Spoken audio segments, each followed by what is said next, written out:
ปฏิภารกิจวันพรุ่งนี้บ่ได้พบปะพี่น้องท่านผู้ฟังเนอะเนื่องจากว่าจะต้องเดินทางไปภารกิจที่จังหวัดแม่ฮ่องสอนก็มาพบปะกันในวันอาทิตย์กันแล้วกันก็ต้องขอสุมาภัยกับพี่น้องท่านผู้ฟังตัวเองก่อนที่จะนำเอาสาระสปะมาเล่าโอ้สู่กันฟังก็จะเปิดสปอร์ตงานฉลองสมโภชเบิกเนตรพระเจ้าของวัดลองอ้อและก็ประเพณีส่งน้ำพระธาตุของวัดลองอ้อ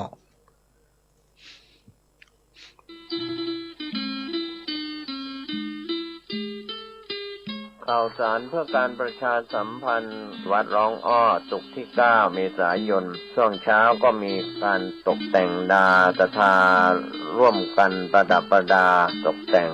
ที่วัดร้องอ้อ 19 นาฬิกาพิธีทักษิณานุปทานอุทิศส่วนกุศลให้บุรพาจารย์ 10 เมษายน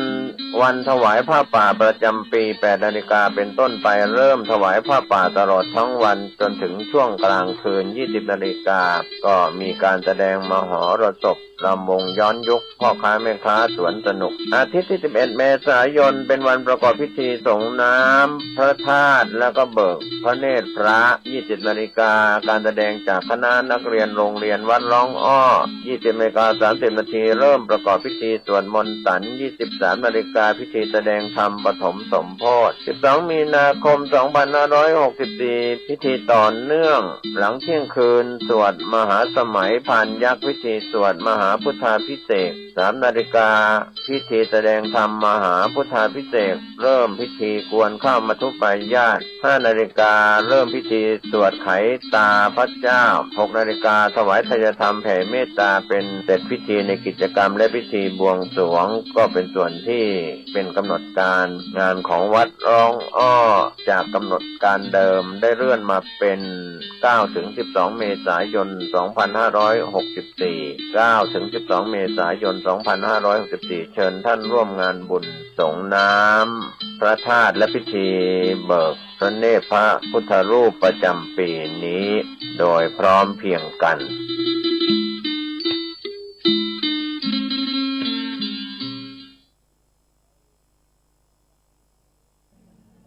โย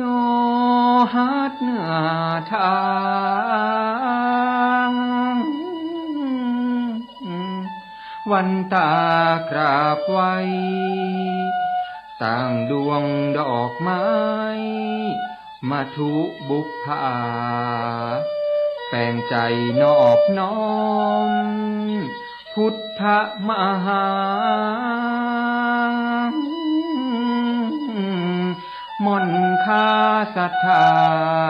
หัววัดร้องอ้องานป่าเวณีสืบงามตามข้อไว้สายกย่อพุทธงานบุญปล่อยหลวงบวงสรวงองค์พระสมโภชพระเจ้าประทานเบิกเนตรพระพุทธตามหีบสืบสานเพื่อเป็นบุญตานกับตัวมนค่าสืบป่าเวณีพระธาตุสว่างจ้าส่งน้ำศรัทธาพร้อมพลัก8 ค่ำเดือนแหมบุญแซมเปียงนักเดือน 6เหนือเข้าบุญมีเสาติดเคลื่อนคล้อยเข้าขวบดีทีเลิกงามยามดีสมโภชพระเจ้าเชิญชวนศรัทธาบอกว่าหนุ่มเท่ามาเตอะเชิญมาช่วยกันจุหอดวันนี้วัดงามเจนล้ำ เจิญมาแหวไว้แอวใจเป็นบุญแต่หนอร้องอ้อเฮาได้ตุปีชาญชัยช่วยสืบช่วยสร้างพระอธิการสารงานอวดอ้างกันตะวีโรสืบไว้องค์พระประธานตำนานท่านไทยต้องตันท่านเจ้าชายาอายุรวม100ขวบพระวาสางอหังวันตาศรัทธาเนื้อไตฮอดปี63ปิดทองคำไว้เดือนมกราปีแล้วมาถึงปีนี้บุญมีเพลิดเพล้วเบิกเนตรพระเจ้าพิธีวันเสาร์ที่6มีนาเป็นเสียงหอดติดระวีสรีคอนแจ้งฟังสวดมนต์ตันตุกพลันถ่ายแท่งสมโพธิพุทธาจื่นสุขงานบุญวัดเฮาบ่เหงาโศกทุกข์สนุกร้องอ้อเวียงทองปล่อยหลวงวันนี้น้องปี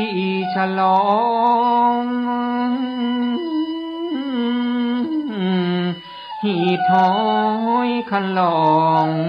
พุทธากราบไว้บุญปารามีเหนือตกออกใต้แผ่พายยายไปเตืองเต้าย่อมือไว้สาวันทาคำเจ้าพระสงฆ์องค์เจ้าสังฆาเข้าจ้อยขอลาคงจบเต้าอีเท่านี้วาดวางลงก่อนแลนายเฮ้ยขณะนี้พี่น้องท่านผู้ฟังก็กำลังรับฟังรายการสาระสปะจากทางสถานีวิทยุกระจายเสียงพระพุทธศาสนาแห่งชาติและสังคมขึ้นเพื่อการศึกษาพระพุทธศาสนาและวัฒนธรรม FM 104.50 เมกะเฮิรตซ์ตั้งอยู่วัดฝ่ายหินตำบลสุเทพอำเภอเมืองจังหวัดเชียงใหม่ก็มาพบปะพี่น้องท่านผู้ฟังเป็นประจำทุกคืนวันศุกร์ตั้งแต่ 4 ทุ่มถึง 5 ทุ่ม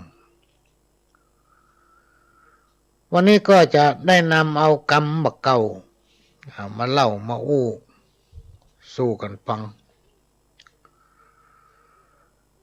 อันมนุษย์สาจีวาอยู่ไส้ล้วนบอดบ้าใบอยู่ในสงสารมอนจังหูอยู่5 สถานตัวจักรวาลไผ่ขานบอกได้อายุสังขารยาวนานแต่ใบอยู่เมินเพียงใดไผ่หูจักตายเป็นหยังโดนกลางลากคู่รับตื่นยืนอู้ดินไปแถมอันมืดนักจักตายวันไหน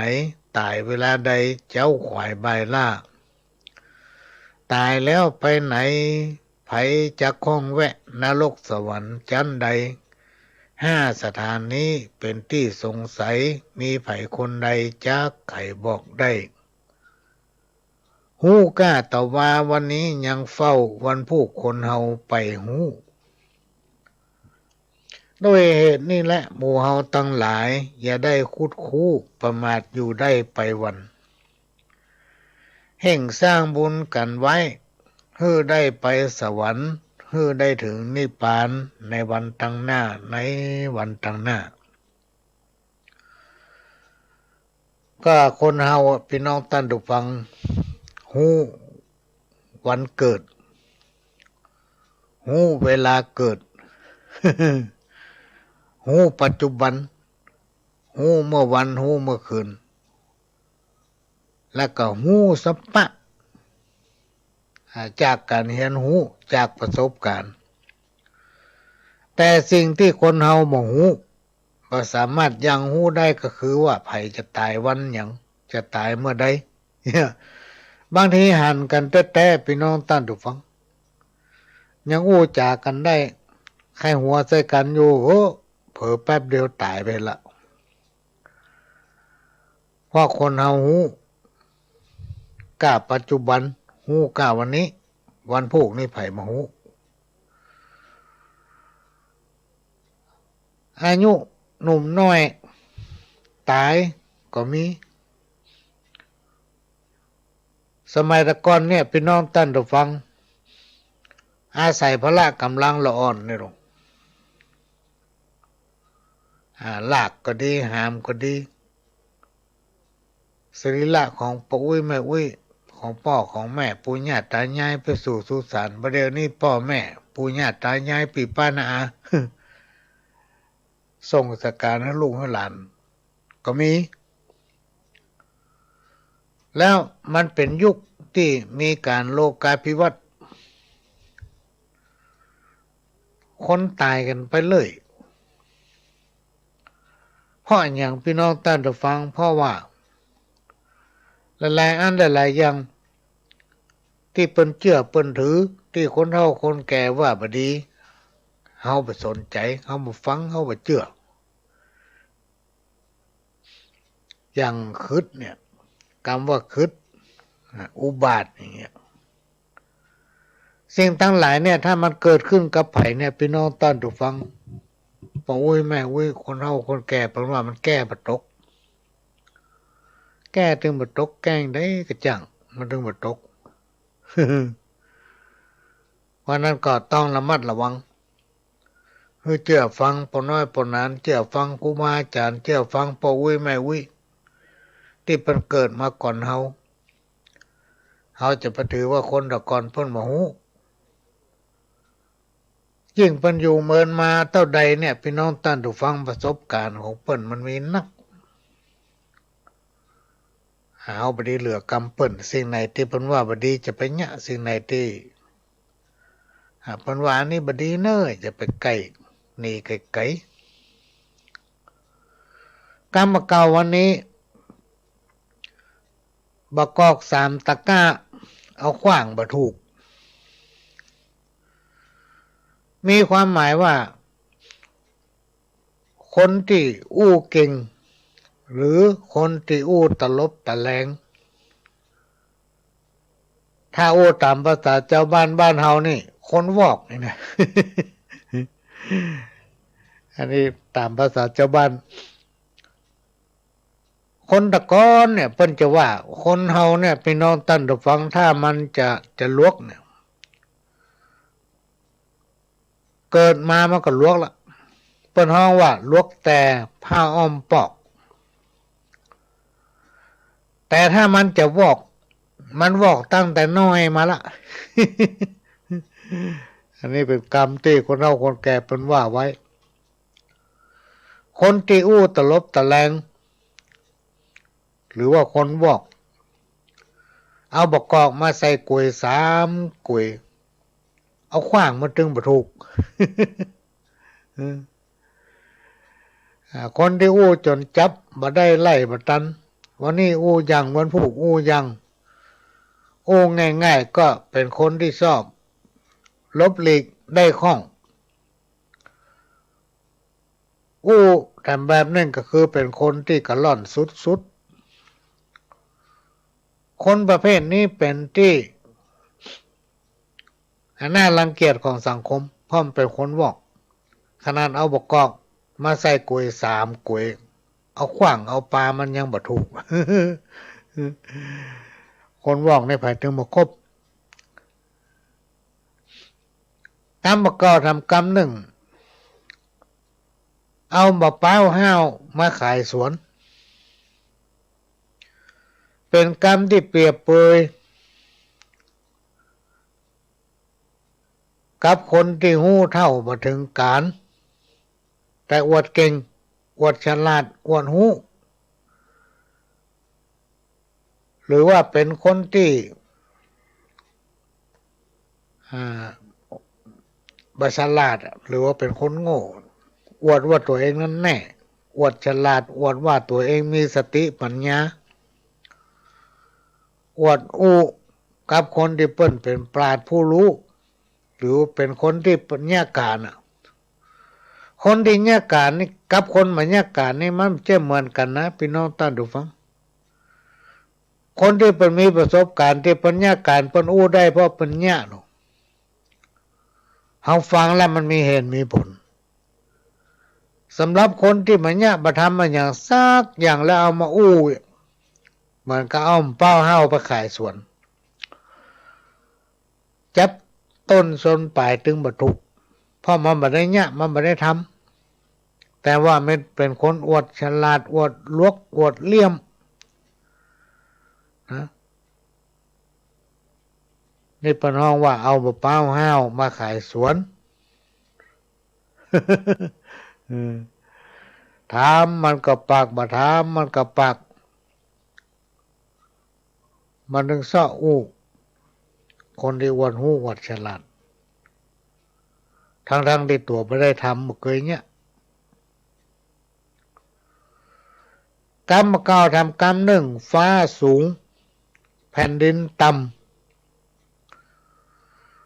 อันนี้ก็เปรียบเทียบ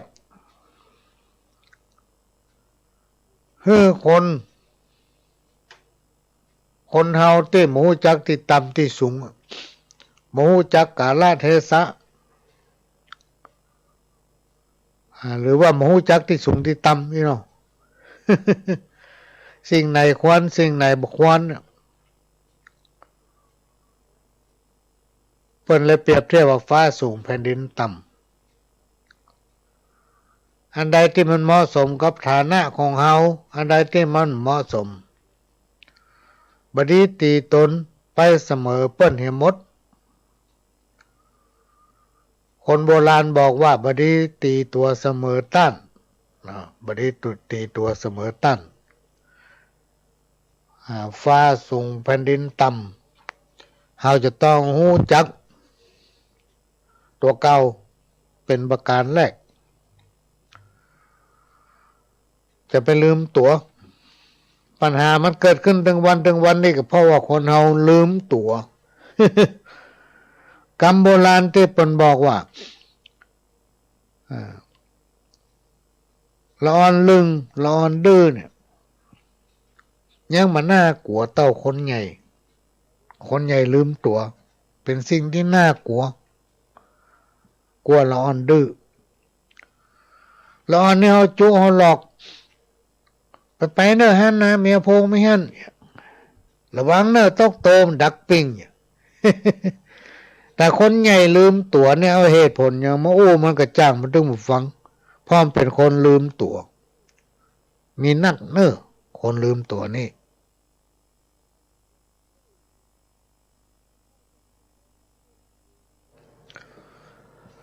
ห้องว่าหมูจักตัวเก่าหมูจักตัวเก่าแล้วก็ยึดติดกรรมเก่าทำกรรมหนึ่งเฟื้นฝอยหาจักเข็บเป็นกรรมอุปมาพี่น้องท่านผู้ฟังอุปมาเหมือนการลื้อฟื้นเอาเรื่องเก่าเรื่องหลังเรื่องสมัยไหนบ่ฮู้เอามาอู้ค รูบาอาจารย์ตั้นกล่าวว่าบดีฟื้นฝอยหาจะเข็บมันจะทำให้ผิดกันดีบดีเป็นเรื่องเป็นราวทั้งที่เรื่องนั้นมันสงบไปเมินแล้วกรรมเก่าข้อนี้เปิ้นห้องว่าทำแบบนึงตุ้มผ้าลายหมาเห่าคนเอากรรมเก่ามาอู้มันจ้างผิดกันเป็นกรรมเปรียบเปยที่เปิ้นเปรียบให้ฟังว่าให้ใจสติปัญญาที่มีอยู่มาร่วมกันคิดแต่ในสิ่งที่มันจะเกิดประโยชน์บัดนี้ฟื้นฝอยหาจักเก็บการที่ลื้อฟื้นเอากรรมเก่ากรรมหลังมาอู้มาพิษกันเนี่ยมันบดีพี่น้องท่านผู้ฟังมันหาประโยชน์มาได้ยิ่งภาวะตึงวันเนี่ยอาจจะต้องช่วยกันมีความขยันขันแข็งช่วยกันทำให้สังคมชุมชน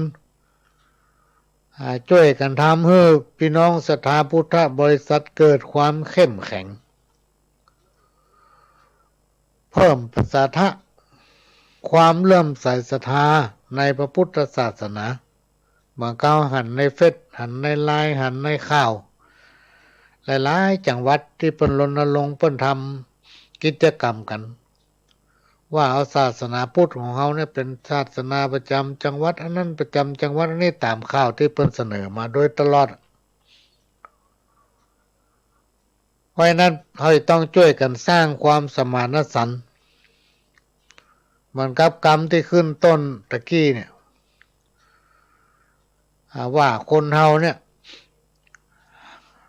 เฮาหมูว่าอายุสังขารยืนนานต่อใดนะเฮาหมูว่าไผจะตายเมื่อใดจะตายเป็นหยังเนี่ยเฮาอยู่กับปัจจุบันเพราะฉะนั้นวันนี้เฮาทำอย่างวันพรุ่งเฮาทำอย่างเฮาย่อมจะรู้จะเนี่ยอย่างใดให้สังคมชุมชนให้ครอบครัวของตัวเองเริ่มจากครอบครัวของตัวก่อนให้มันอยู่เย็นเป็นสุขถ้าใครเคยให้ครอบครัวของตัวเองอยู่เย็นเป็นสุขก็ต้องไปยุ่งกับครอบครัวคนอื่น เรื่องบดี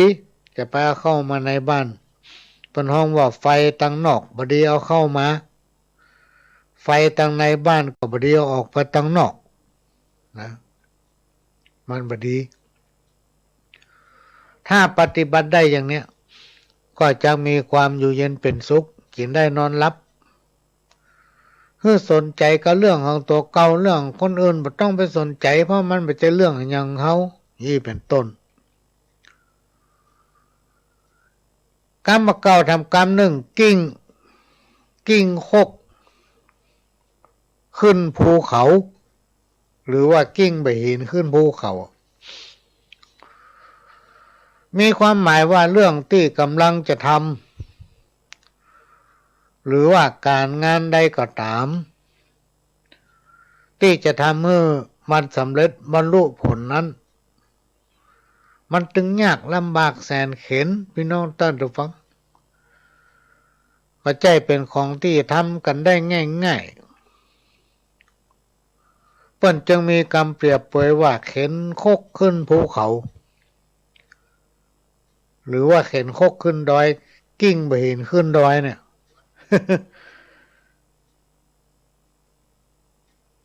ถ้าจะเปรียบไปเหมือนกับคนเฮาในสมัยปัจจุบันเนี่ยต่างคนก็ต่างจิตต่างใจ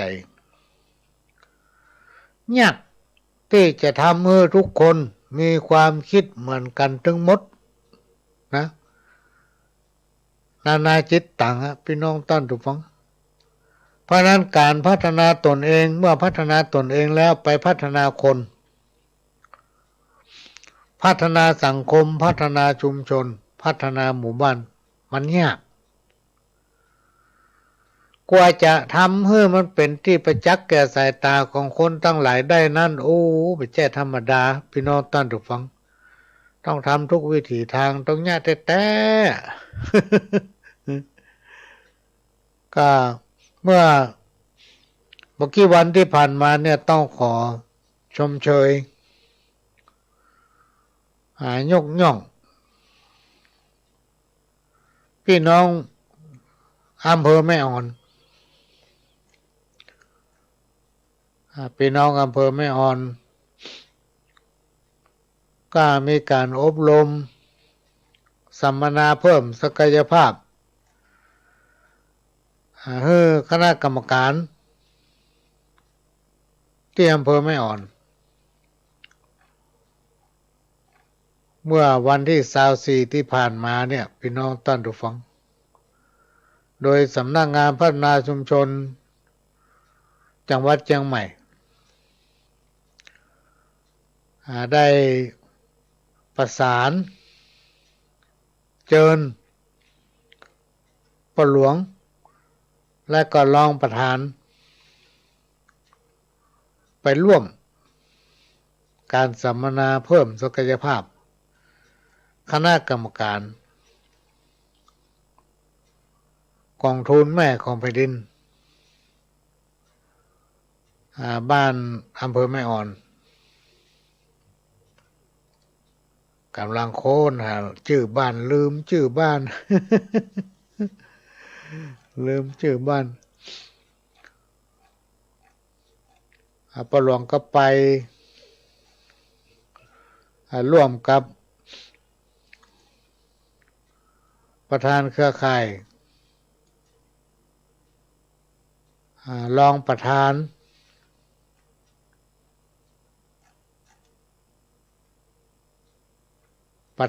โซนใต้เนาะ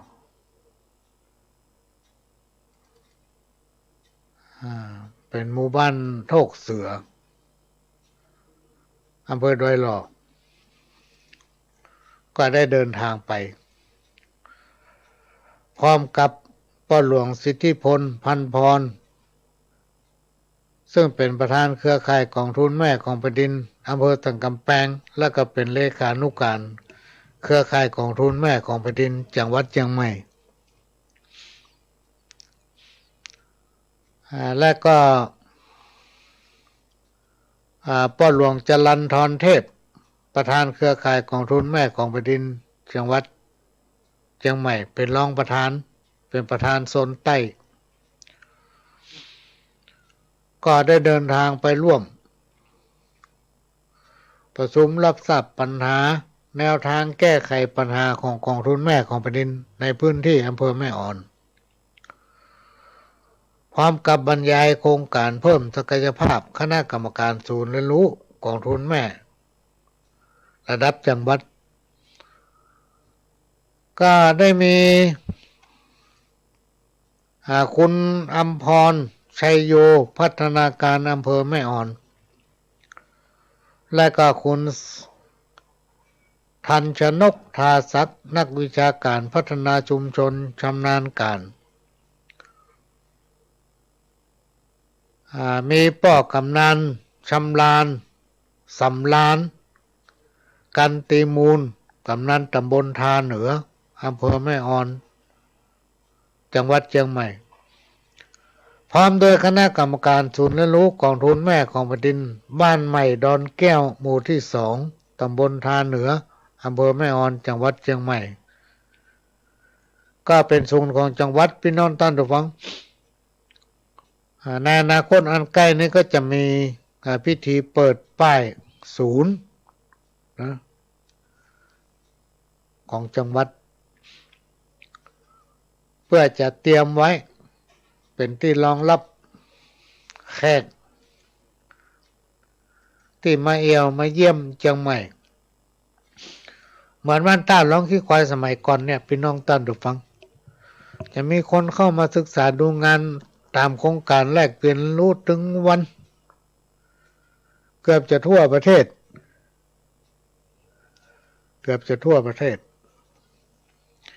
เนี่ยบ้านอำเภอแม่อ่อน นำโดยพ่อกำนันสำราญเนี่ยก็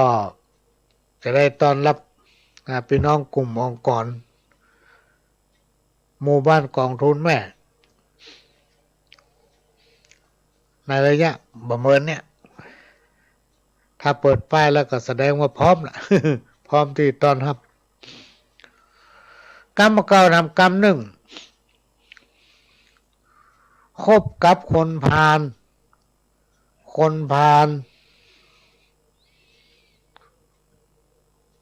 มันก็ย่อม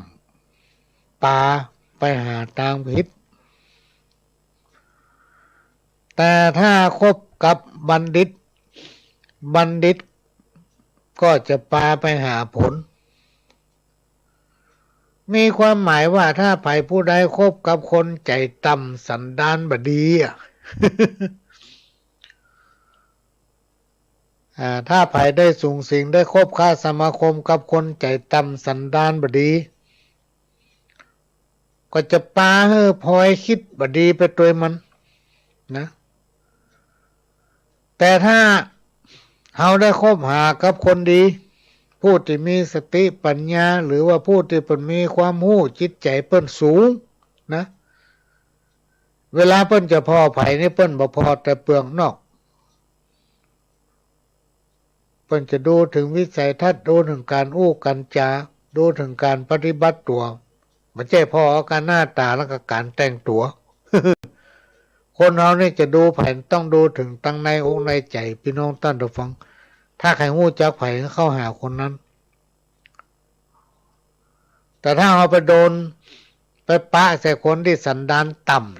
ำมันจะปาไปหาในทางที่บดีคิดบดีอยู่เสมอ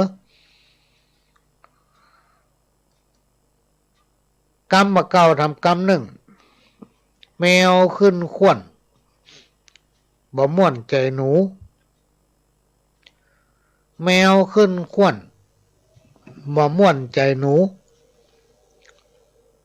บ่ม่วนก็คือบ่ชอบใจหรือบ่ถูกใจมีความหมายว่าการงานใดก็ตามถ้าว่ามีผู้รักผู้ใหญ่หรือผู้รู้คอยพ่อคอยดูคอยให้คำปรึกษาคอยชี้แนะอย่างนั้นอย่างนี้ทางที่ต่างก็รู้ว่าเป็นงานอยู่แล้วถ้ามีที่ปรึกษามีคนมาชี้แนะมันย่อมนำความสะดวกนำความสำเร็จมาสู่งานนั้นๆแมวขึ้นขวนบ่ม่วนใจหนูเนี่ยบางทีบางผู้บางท่านเป็นงาน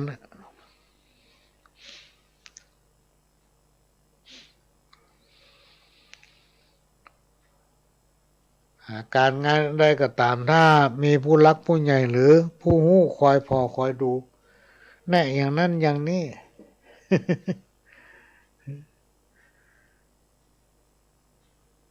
มันทำให้บ่สะดวกในการทำงานแต่ถ้ามันมาอยู่ดูตั้งล่านะจะเนี่ยจะได้ก็ได้ กรรมเก่าทำกรรมหนึ่งเนี่ยให้ไก่ตาเนี่ยนาไก่บ้านหรือทำไร่ไก่ตาทำนาไก่บ้านหมายความว่าเนี่ยการทำงานใดไก่ตาไก่บ้านย่อมขาดการดูแลหรือดูแลบ่ทั่วถึงย่อมไม่ได้ผลดีเท่าที่ควรเปรียบไปเหมือนปลูกผักปลูกไม้เนี่ยพี่น้องท่านฟังปลูกพริกปลูกมะเขือปลูกบะฟักมนบะฟักแก้ว ปลูกมะม่วงปลูกมะลำไยไว้ไก่บ้านอ่ะ โอ้บัดตันได้กินเพื่อมันดีกินมาคนนั้นไปย่องเอาหน่อยคนนี้ไปเอาเห็นหน่อยเป็นว่าเอาเพื่อเสือขี้ปุ๋ม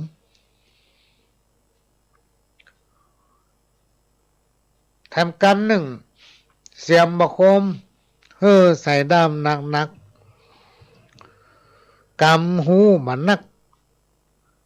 มันอ่านมันเขียนเสียมบะคมเปิ่นใส่ด้ามหนักเวลาขุดจะไม่ได้ต้องออกแหงนักถ้ามีความหูมันนัก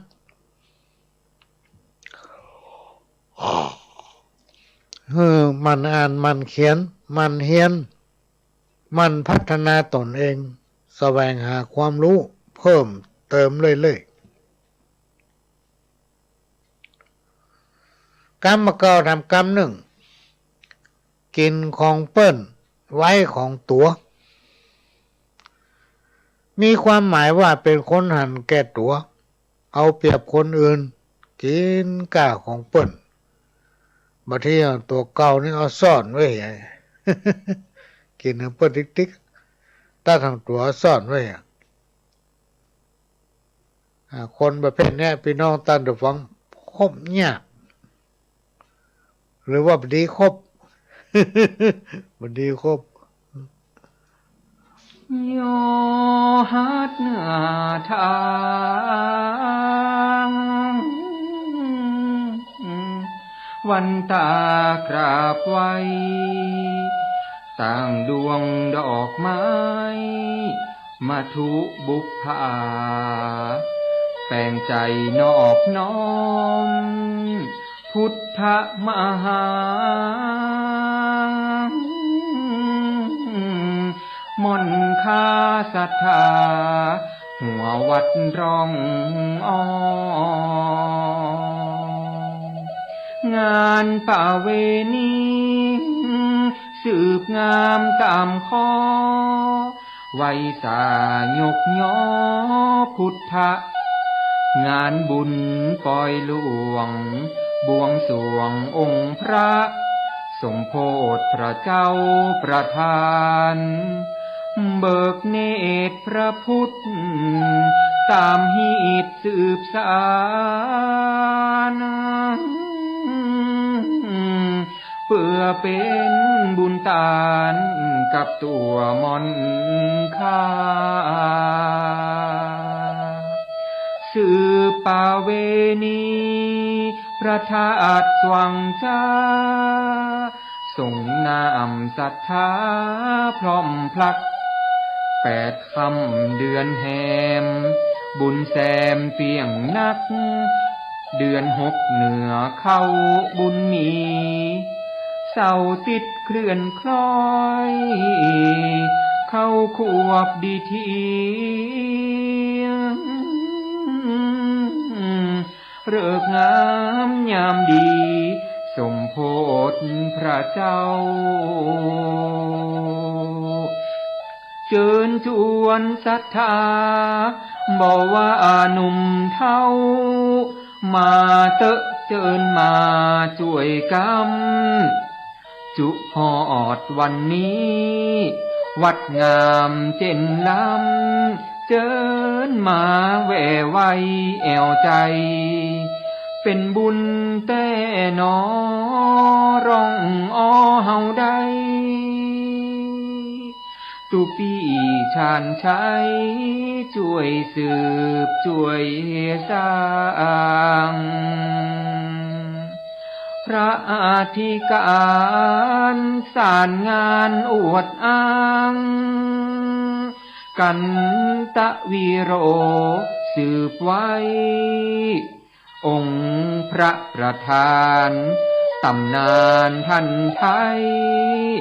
ต้องตันท่านเจ้าชายาอา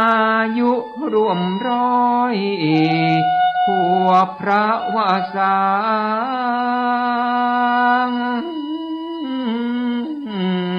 อหังวันตา ศรัทธาเนื้อไตฮอดปี63ปิดทองคำไว้เดือนมกราปีแล้วมาถึงปีนี้บุญมีเพลิดเพแล้วเบิกเนตรพระเจ้าพิธีวันเสาร์ที่6มีนาเป็นเสียงฮอดติดระวีสรีคอนแจ้งฟังสวดมนต์ตันตุกพลันถ่ายแท่งสมโพธิพุทธาจื่นสุขงานบุญวัดเฮาบ่เหงาโศกทุกข์สนุกร้องอ้อเวียงทองปล่อยหลวงวันนี้น้องปีฉลองหีถอยคันลองพุทธากราบไว้บุญปารามีเหนือตกออกไตแผ่พายยายไปเตืองเต้าย่อมือไว้สาวันทาคำเจ้าพระสงฆ์องค์เจ้าสังฆาเข้าจ้อยขอลาคงจบเต้าอีเท่านี้วาดวางลง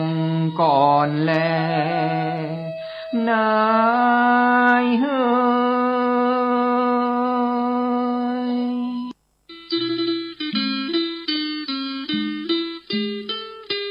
ข่าวสารเพื่อการประชาสัมพันธ์วัดร้องอ้อศุกร์ที่9 เมษายนช่วงเช้าก็มีการตกแต่งดาตถา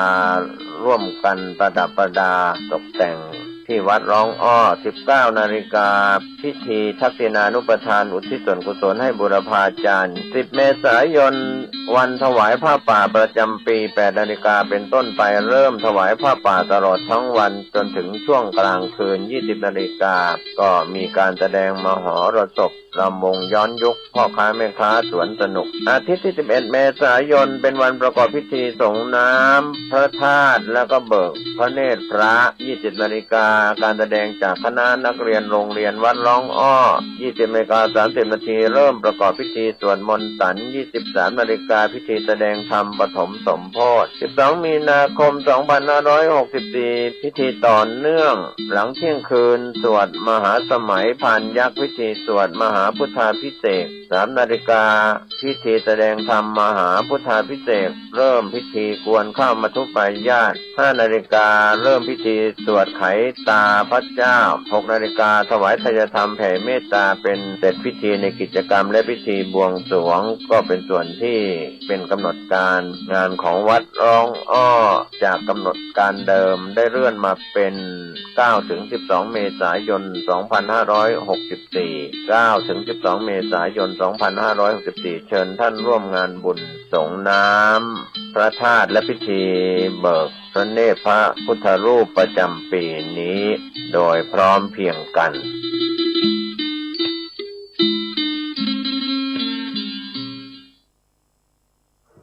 ก็ขอกราบขอบพระคุณท่านผู้อำนวยการสถานีวิทยุ FM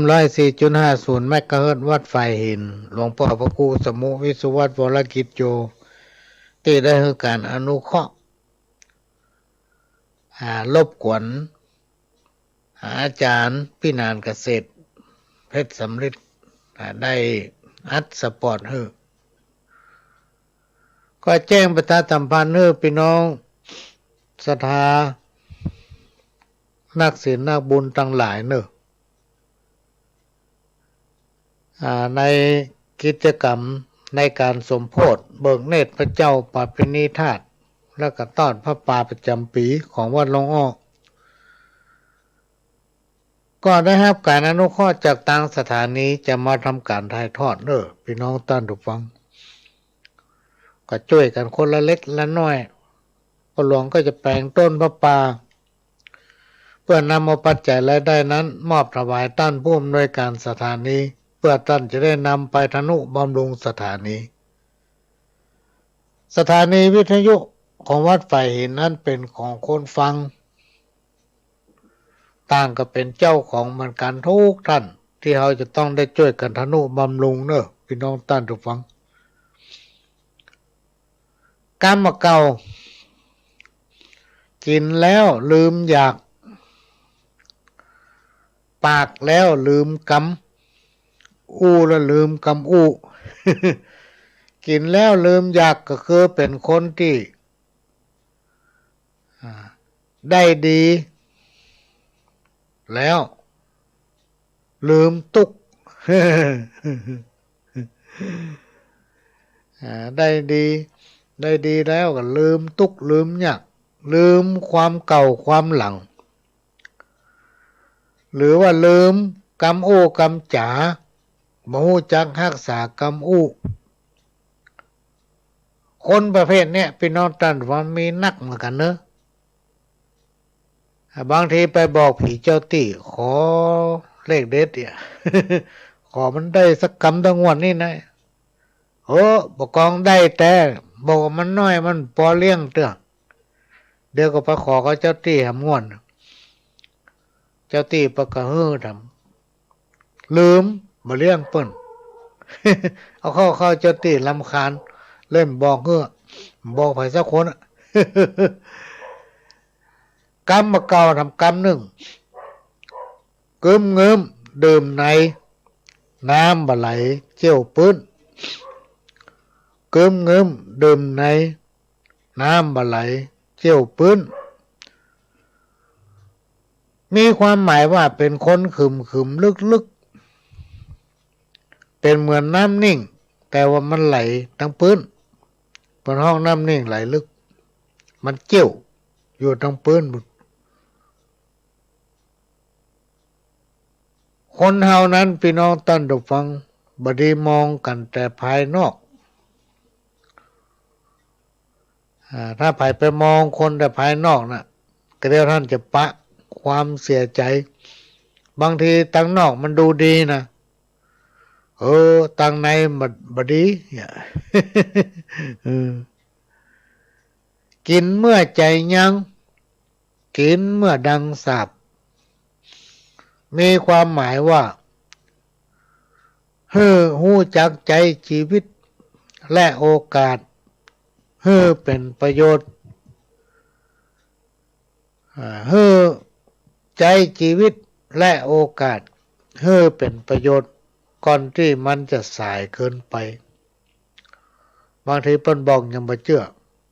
หลายๆคนไปหาหมอแล้วบ่เชื่อ บ่ฟังคำหมอเพื่อมาฮู้คิงสายเกินไปละเอาบัดตันละกินเมื่อยามฮ้อนฟ้อนเมื่อยามเมาอันนี้ก็มีความหมายว่าจะทำอันหยังก็ทำมันถูกกาลเทศะนะเก็บผักเอาตึงเขือเก็บบะเขือเอาตึงควันมีความหมายว่าจะทำอันอย่างก็ต้องทำเมื่อมันเรียบร้อยจะเอาส่วนไหนส่วนใดที่มันมีประโยชน์นะมันจะว่าไปเอา